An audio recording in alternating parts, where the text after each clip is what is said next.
Good.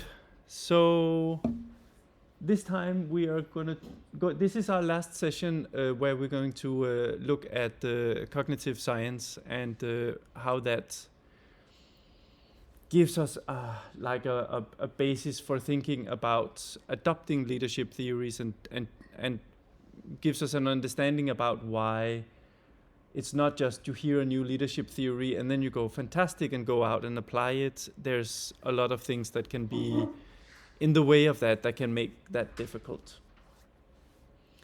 And this time it's going to be all about sensory templates, which is probably the most interesting concept in cognitive science at the moment, because it's mine.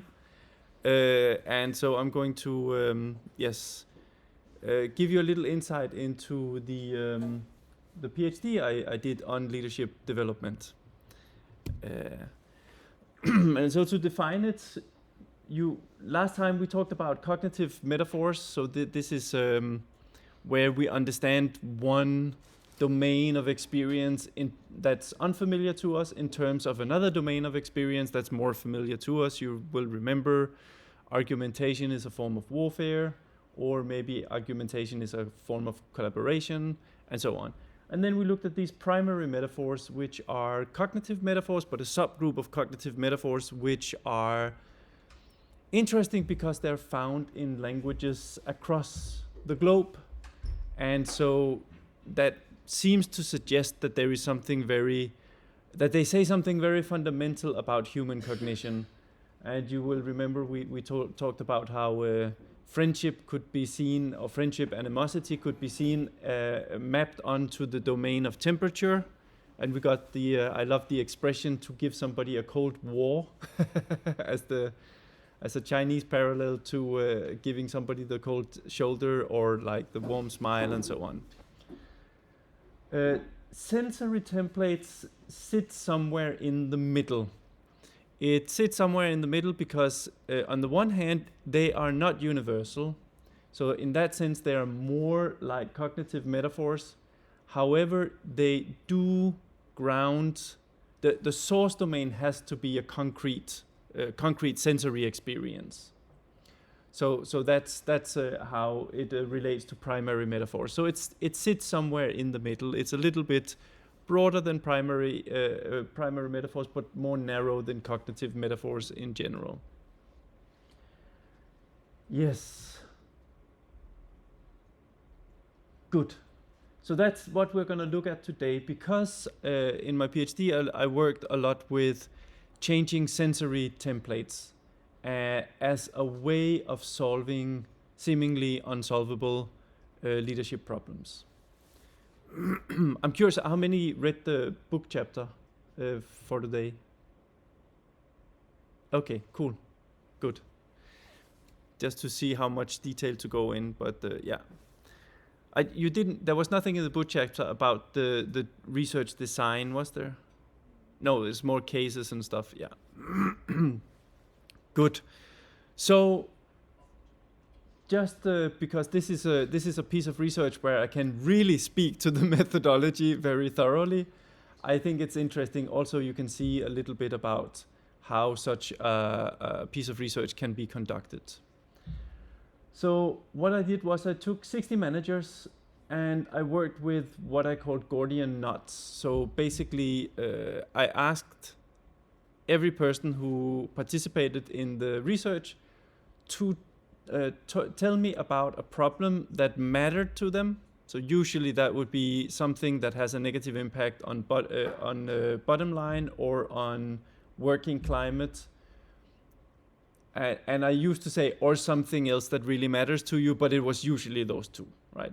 That's what it comes down to. It's again the task versus people divide there.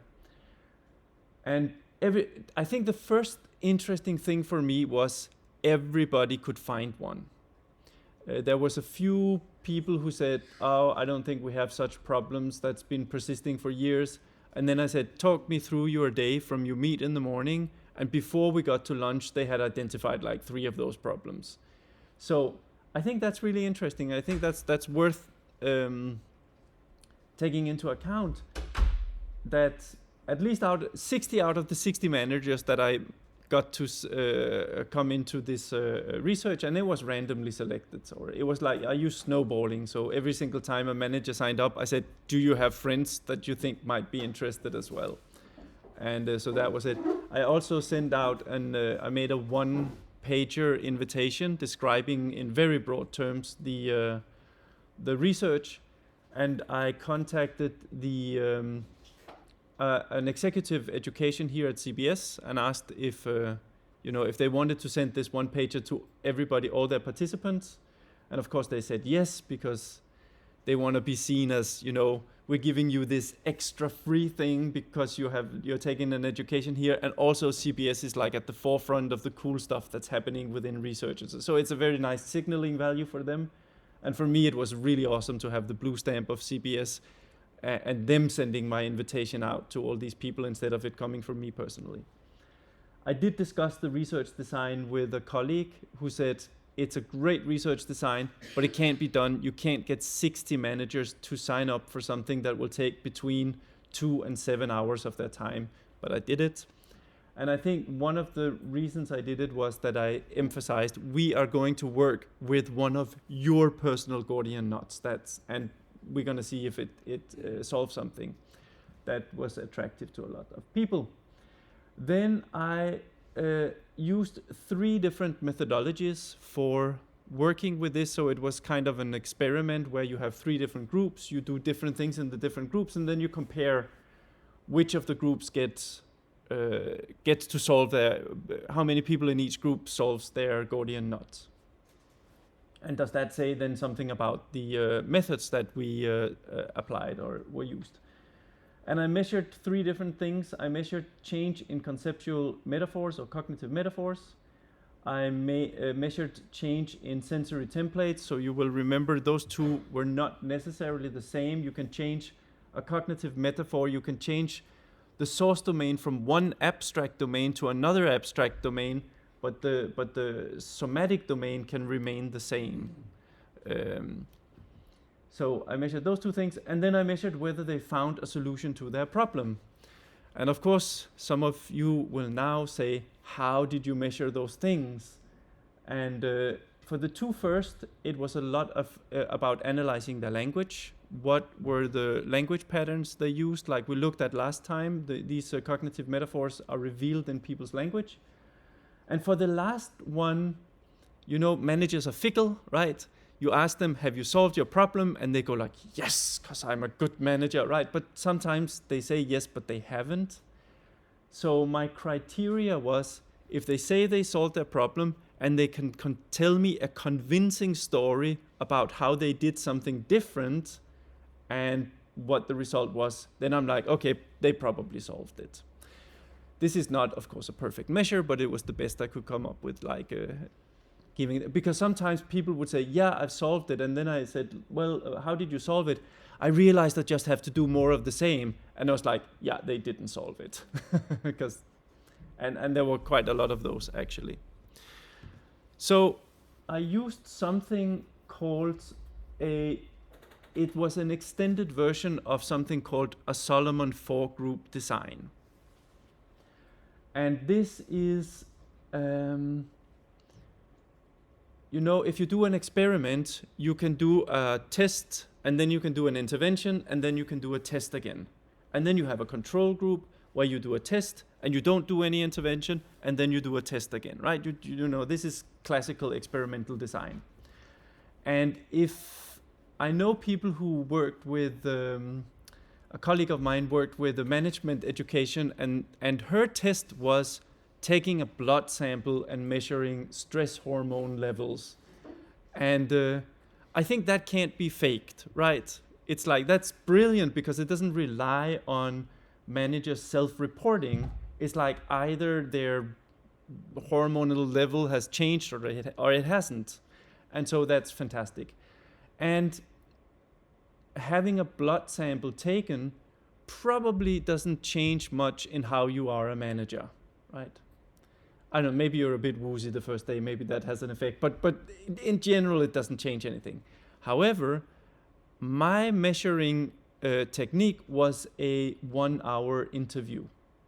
And if you sit and you talk about an issue you have at work for 1 hour, you might learn something about it and it might change your way of thinking. So I have the problem, which is my testing method might have an effect. And so that's a big problem, because then you can say, even if you see that there's a change in behavior, was it because of the testing method or was it because of the intervention? That's difficult to say. And Solomon four-group design deals with that. So if you skip the first 2 lines, for example, and then you see I have something called metaphorical inquiry. That's an intervention. And I have 2 groups, one with a pretest and one without a pretest. Everybody has a post-test. And then I have 2 control groups, one with and one without a pretest.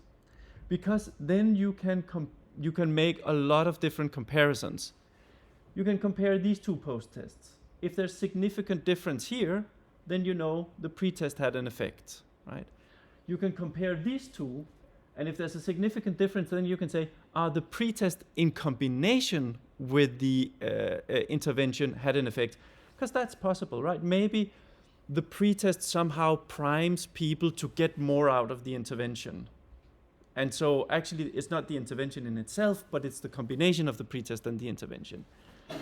Then you can do all sorts of other comparisons between pre-tests and post-tests and whatnot, and you can learn a lot. And in that way, you can sort of single out which of the effects that you are seeing are likely to be the effects of the intervention. Now, because I had 2 interventions, I had to extend it to have 6 groups. And this is why I had to have 60 managers, because my academic board, I was of course asking, like, how many participants should I have for this thing to be even remotely valid?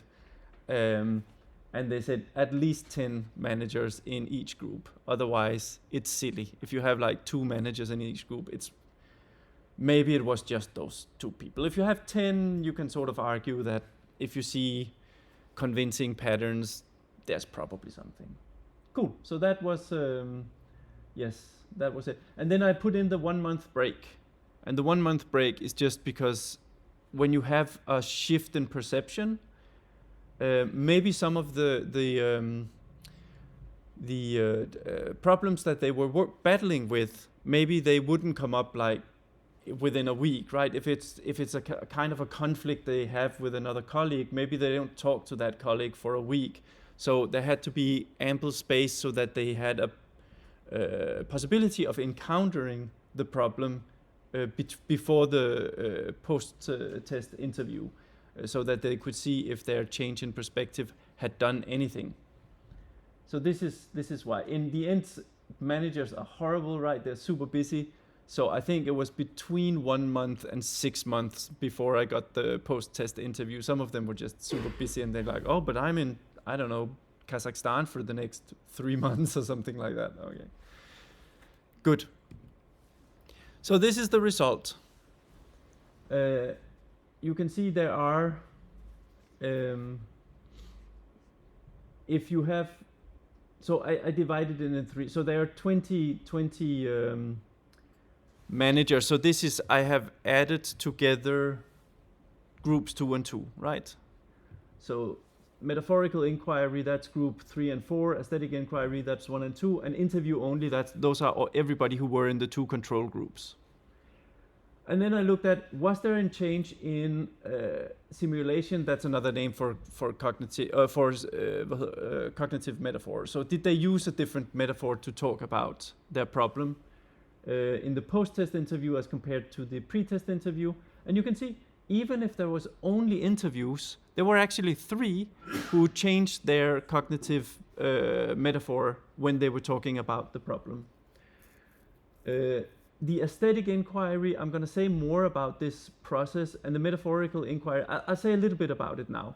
The metaphorical inquiry was just, we identified what metaphor they were using, and then I just asked them to brainstorm, come up with other metaphors, right? And it was a little bit like the game that we briefly played last time, where I said, if your friend was a fruit, if your friend was a vehicle, if your friend was something like that.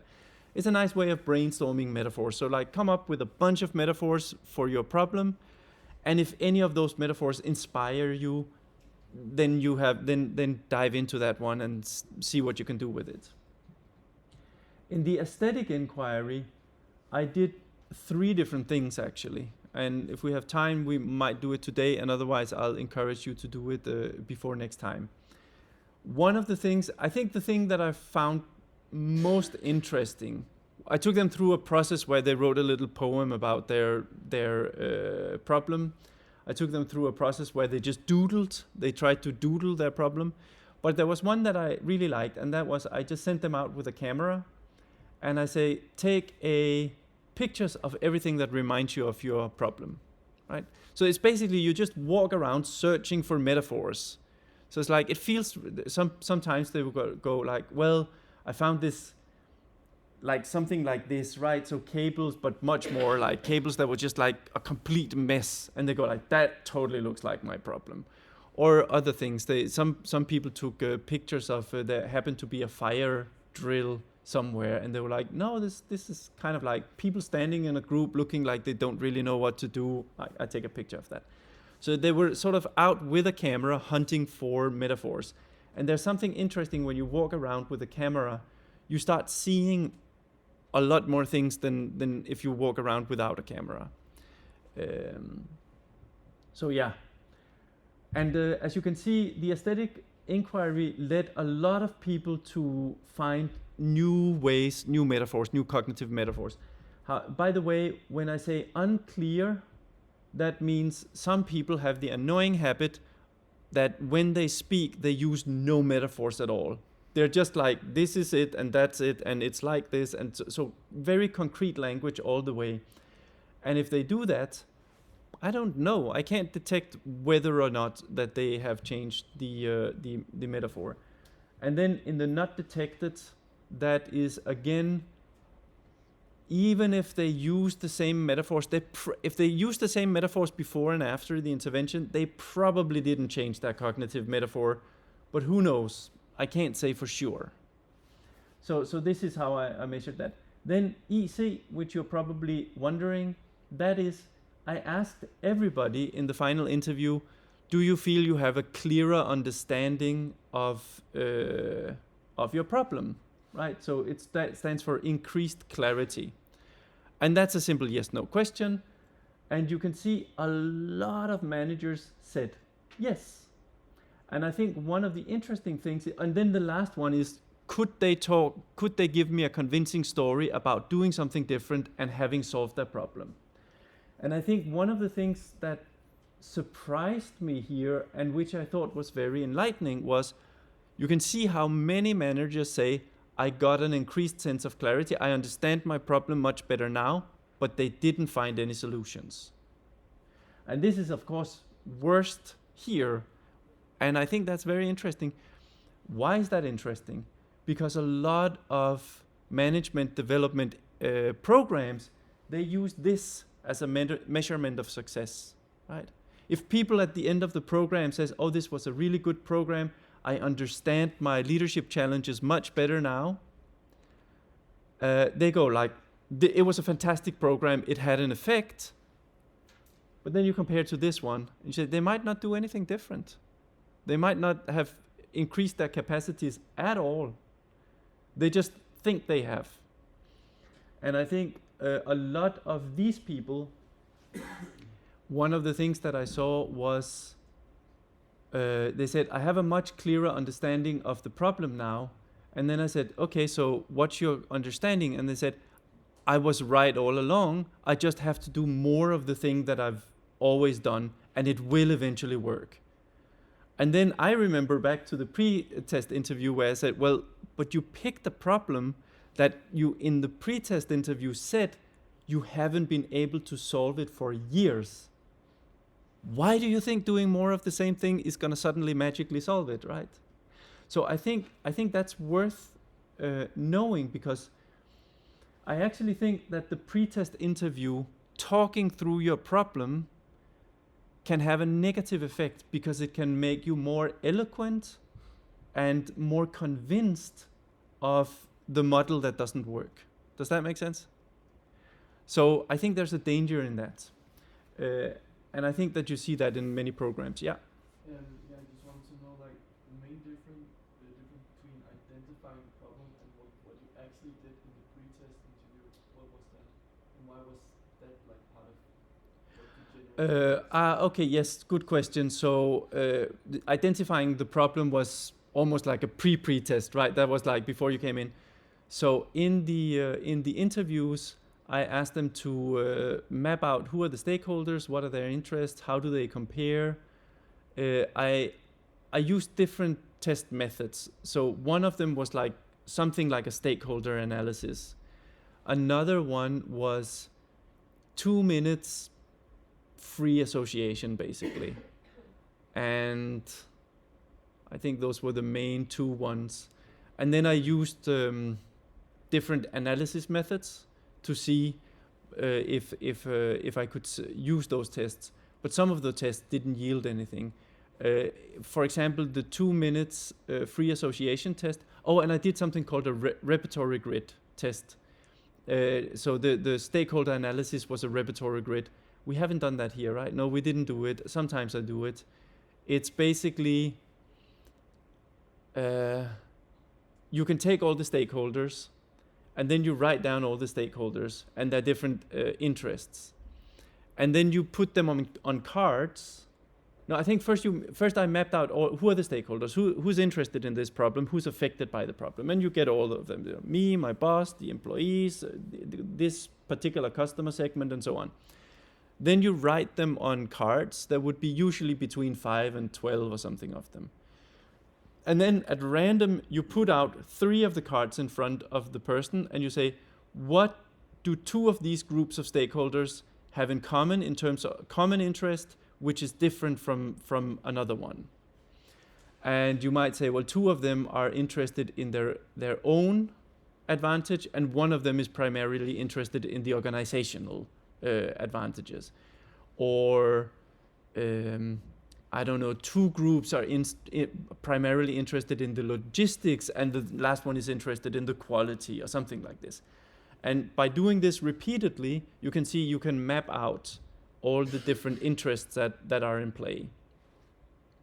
And then once we've done that, I said, well, looking at this, does that tell you something about your problem? Or yeah, something like this. So it was a repertory grid is a method for excavating somebody's understanding of a particular domain. And sometimes people will come up with the dichotomies in interests are called constructs. And so the more different constructs you have, the more detailed understanding you have of a particular domain. Sometimes people come up with like 2 constructs. I mean, they'll say different things, but then you look at the list afterward and you say, how many of these dichotomies are actually the same? And they go like, oh, this one, this one, this one. It's different words, but it's actually the same thing I'm talking about. And sometimes you reduce it to just 2 constructs. I had that. And usually that means you have a very limited understanding of the domain. It's not very flexible. The 2 minutes free association kind of thing, it was interesting because sometimes it was clear that something had happened. In the pre-test interview, for example, there was one in the pre-test interview, the person said them, and like when you looked at pronouns, the person said them and us and like collective pronouns, but never me or I. Just didn't happen. And in the post-test, there was a lot of me and I. I think if you that shows something profound had happened. The problem is I couldn't tell exactly what. I mean, why does she suddenly refer more to herself? I don't know. There were other things that meant that I could probably see why it was, but the 2-minute thing itself wouldn't tell me what. And so I ended up just,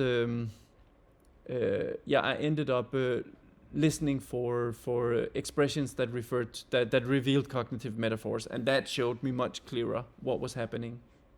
So, but good question, because that was what happened in the interviews. And you can also see like a thorough stakeholder analysis and these kind of things. Of course, you're going to learn something about your problem when you do that. So of course the test is going to have some sort of impact on your cognition. Yes. But I think this was a real eye-opener for me, to see that. And you can also see the opposite thing, right? Some people, it's not so many, but some people, when they say, have you gotten a clearer understanding? They say, nope, but they found a solution. So that's also possible, right? That sometimes you don't know that anything has changed, but it has. And it has changed so much that you actually found a solution, but you haven't discovered that you found a solution, or you haven't seen that the solution came about through a change in the way you think about things. I think that's also very interesting. Did I tell you about my colleague with the blood test? Did I tell you about this? I told you that I had a colleague who used blood tests, but I didn't tell you what the research was about, right? I have to mention it because it is probably I think it's my number one favorite research into management development that I came across. And it was really interesting because right at it was like, I don't know, half a year before I had to hand in my thesis. So it was really at the end. I was just thinking, I should see if while I've been doing all of this stuff, maybe something has been published, and I should include that in my literature review, right? If there's any like new papers, I should just run my search strings again and do the literature search again, just to see if anything new and interesting had popped up. And when you do research in leadership development, you will usually say management development, because management is a much more clearly defined term. You're a manager if it says so on your contract, right? So you know if you're a manager or not. But are you a leader? Well, as we've seen with the leadership theory, you can be at the bottom of the hierarchy and still be a leader, right? So nobody says leadership development because it's a fluffy term. Nobody uses that as keyword. But I was like, let's just see what happens if I search on that one. And then the best research came up. And it's a researcher from, she's living in Stockholm, but I forget, she was originally from Eastern Europe, but I forget where. And she wasn't really she came from another area, so she wasn't really part of that art-based leadership development group. When I contacted her and I talked to her, she's like, oh, there are other people doing what I'm doing. I'm like, yeah, there's a lot. Here's the conference, here's the paper, here's the journal, and all of these kind of things. She didn't know this. So I think that's why she used this different key term that nobody would otherwise use. So what she had done was, she came from performance art. And what she'd done was she had taken, again, an experiment. One group of managers were given a normal sort of state-of-the-art management development course. Cool. The other group of managers, they were just, every single time they showed up, they were led into this small black room, and then they were exposed to various forms of modern art. And I'm talking like modern classical composition. And if anybody like Snitke and stuff like that, if you heard this kind of music, it's weird. I mean, it's not, they weren't listening to Mendelssohn or Beethoven or something like that, right? It's like experimental compositions, and it's weird. Or they were read modern poetry or something like that, or these kind of seeing small snippets of different theater plays and so on. And then they had notepad, and they just like write down your thoughts about after you've been exposed to these kind of things. And I don't think they ever talked about leadership. It just didn't come up. It was just like, what happens if you take leaders and you expose them to all this kind of art? And when when the leaders were asked afterwards, so, what do you think? Did you learn something about being a leader from going through this? A lot of them was like, no, that was just weird, right? But then they asked the employees, have you noticed any change in your manager? And many of them were like, oh my God, yes. He or she is so much nicer now. It's like they're so much better as a manager now. But the managers didn't perceive any change, but their employees did. And the thing that makes this research one of my favorite research is that they took blood samples, not before and after, not just of the managers, but also of their employees. And the stress hormone level in the managers fell significantly, even if they didn't recognize that anything had happened. And the stress hormone level in their employees fell, even though they hadn't been a part of the intervention. And I think that's why this is one of my favorite pieces of research. And I think this speaks to these blocks, right? Where you say, when I ask them, have you gotten increased clarity? They say no. But then I say, have you found a solution to your problem? They say yes, and they can give a convincing story of doing something completely different than what they did before, and that was the thing that solved the thing for them. Good. So, let's see here. Did the study extrapolate as to why the change in niceness after being exposed to stimuli? I don't. Yeah, it's like can you give a concrete example of what you mean by that? I don't remember. It's many years since I read the paper. I can upload it. I can find it and upload it if you're interested. So yeah. Good. Maybe they became more people-oriented and less task-oriented. I don't know. Or maybe more people-oriented, but hopefully not less task-oriented. Good. So let me give you. Yeah, we have time for this. Let me give you an.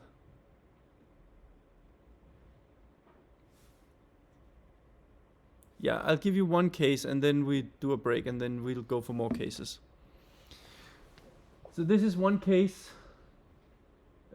lack of commitment to the decisions made in the management team. One of the things that came out of this study, which I thought was super interesting as a data set in itself, is of course I got 60, the formulation of 60 difficult management problems. And because of the interest of time, when I identified the management problems, I usually had people come in groups of up to 5 managers at a time, because I didn't want to sit like with one person at a time. It would have taken forever. And that and the people who signed up were from really wildly different companies. I had people from public sector, from private sector. I had people from Maersk Oil. I had people from Mariehønen or something like that, like a kindergarten, nursery home and stuff like that. So like wildly different industries and sectors and this kind of stuff. And they would sit in the room together. And I think 2 things that I found interesting was, one, out of all 60 problems were about people, right? All 60 problems that managers said, this has a negative impact on bottom line and on working climate, and this is a serious problem that I really want to solve, but I haven't been able to solve it. All of them were about people. There were none of the problems that were about technical stuff, like, I don't know, we don't know how to find the right customer segment or something like that, right? It was all about relationships between people. And the other thing that I found really interesting was everybody had them. And also when they described their personal Gordian knots, the other people in the room was like, oh my God, yes, I know that. And I think that's interesting, right? So people from completely different sectors, because the problems were about relational issues, they were like, these are problems that you find across all sectors, across all industries. And so it's something that you do well to think about or prepare yourself for, because it doesn't matter if you become a manager somewhere, you're probably gonna run into these kind of issues. And it was interesting to see, because it was like many of them later when I've been working as an executive coach, I just go like, yeah, that was case number 5, that was case number 11, right? I just see these problems popping up again and again and again and again. So, and when I'm out doing talks for executives, and I mention these cases, and I say, have you ever tried something like this? It's like 80% of the hands go up. It's like, oh yeah, I know this case. So, and that's all the cases that are like that. So it's really generic problems. It's not something specific to that one person who participated in the research study. So the first one here is lack of commitment to decisions made in the management team. And so the situation was, they meet in a management team, so managers from different departments meet in a team, and they agree on stuff. And they say, this is what we're gonna do, and then people go out into their different departments, and then they do something else, right? And it was driving this person bonkers. It's like, we can't do this. We just decided on a strategy, and then they go out into their different departments, and they do something else. So she said, what is the problem? The problem is that there is a lack of commitment to the decisions we're making in the management team. And what am I here to do? I'm here to figure out, how can I ensure that commitment? How can I make people follow up and do what we agreed to do, right? And so she was talking about that, and when she talked about that, it was, did I write the alternative? Yeah, collaboration is coordinated movement. So she was talking about the English expression would be something like walking to the same beat or marching to the same beat. For those of you who know Danish, she was saying finde fælles fodslag, which is sort of like the same thing, right? It has to do with marching in a rhythm together. She was also using other metaphors, like she was using a lot of metaphors related to music, but again, it's like, you know, playing to the same rhythm. It's not like, you know, if you ever been to an orchestra concert, you will know that in the beginning everybody sits and rehearses the little bit or something like that, and it's this wonderful mess, this cacophony of sound, right? And she's like, yeah, that's not what we want. We want the symphony, right? We want the thing where people actually play in a coordinated fashion.